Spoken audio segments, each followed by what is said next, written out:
বাংলাদেশের আজকে দীর্ঘ 8 থেকে 9 বছর পর আমার মনে হচ্ছে উন্মুক্ত বাতাসে আজকে আমি বক্তব্য দিতে পারছি। প্রিয় বাংলাদেশী, আপনারা জানেন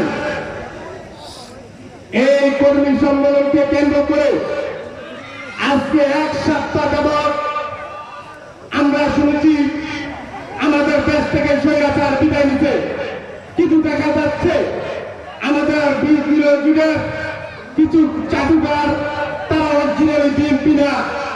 যদি তারা অরিজিনালি বিএনপি হতো, যেহেতু স্বৈরাচার দেশ থেকে চলে গেছে, এখন আমরা বাংলাদেশের সকল মানুষ উন্মুক্ত। কিন্তু তারা এমন দেখাচ্ছে মনে হচ্ছে তারা আওয়ামী লীগের থেকে আরো বেশি শক্তি করতেছে। প্রিয় বাংলাদেশী, আপনাদেরকে আমি স্মরণ করে দিতে চাই, আজকাল 4 দিন যাবৎ প্রত্যেকটি বাড়া ইউনিয়নের পাড়া মহল্লায় 2-3 জন বিএনপির চাটুকার দালাল এগুলো আজকে যাতে লোকজন এই সমাবেশে না আসতে পারে সেই ধরনের ব্যবস্থা করেছে। গতকাল রাত্রে আমি এই স্টেজ যখন করি আমার এই মাঠ শুকনা ছিল, কিন্তু রাতের আধারে চুরের মতন আমার হাই স্কুলের পাশে একটা পুষ্করিণী আছে, ওই পুষ্করিণী দিয়ে তারা ড্যাম করে এখানে পানি ফেলে দিয়েছে। আপনারা দেখতেছেন সাবমার্সেল এবং পুরো মাঠের পানি, কিন্তু এগুলো কোন সমাজ, কোন নীতিকতা?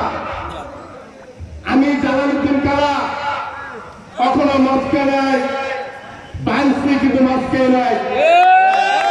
আমি চাইলে 10 মিনিটে তোমাদের মতো কয়েকটা পুঁটি মাছ, আমি তোমাদের নাম বলে হাইলাইট করতে চাই না, আমি 10 মিনিটের ভিতরে তোমাদেরকে হাওয়া করে দিতে পারি। কিন্তু আমাদের কর্মকাণ্ড আছে, ওটুপি কি আমি কি সন্ত্রাসী করেছি? আপনাদের ইউনিয়নে 5 বছর চেয়ারম্যানই করেছি, কিন্তু এখানে দল মন নির্বিশেষে আমরা একটা সমাজ, আমরা একটা বাংলা ইউনিয়নের মানুষ, সকলে আমাদের বন্ধু, সকলে আমাদের মুরব্বী, সকলে আমাদের ভাই, কেউ আমাদের শত্রু না। আমি বলে দিতে চাই, অতীতে যা মিলেমিশে খেয়েছেন, বাংলা ইউনিয়নের মানুষকে জিম্মি করে খেয়েছেন, আর সম্ভব হবে না। আপনাদেরকে হুঁশিয়ার করে বলে দিতে চাই, সাধারণ মানুষ যেভাবে চলে ঠিক ওইভাবে চলেন, আমরা সবাই এখন উন্মুক্ত। আপনাদেরকে একটি কথা বলি, আগামী নির্বাচন আমার নেতা গুরুত্বপূর্ণ বক্তব্য দিবে।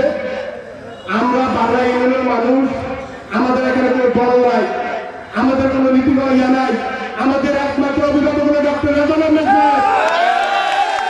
আমাদের অভিভাবক যখন যে সিদ্ধান্ত নিবে, আমাদের কোনো বিপদগামী সিদ্ধান্ত নিবে না। আমাদের বাঁচার জন্য, সংগ্রাম করে লড়াই করার জন্য আমাদের সব শিক্ষা আমাদের নেতা আমাদেরকে দিয়েছে। আপনারা জানেন এই দীর্ঘ এই স্বৈরাচারের বিরুদ্ধে একমাত্র চান্দিনা থানার থেকে লিবারেল ডেমোক্রেটিক পার্টি সারা বাংলাদেশ থেকে একমাত্র বন্দুকের নন, একমাত্র রাজার মৃত্যু হয়েছে। অর্থাৎ চান্দিনা কারো দ্বারা সম্ভব হয় নাই। আমাদের আজকে দীর্ঘ 8-10 বছর যাবৎ একমাত্র বিরোধী দল হিসাবে আমাদের সাথে একমাত্র আওয়ামী লীগদের সাথে আমাদের লড়াই হচ্ছে। আর কার সাথে লড়াই হচ্ছে? কারোর সাথে লড়াই হয় নাই। তাই আপনারা আমার জন্য দোয়া করবেন, আমি যেন আপনাদের সাথে মিলে মিশে আপনাদের দিক নির্দেশনা পরামর্শ নিয়ে আমি চলতে পারি, সেইগুলো আমার বক্তব্য শেষ করছি। আসসালামু আলাইকুম।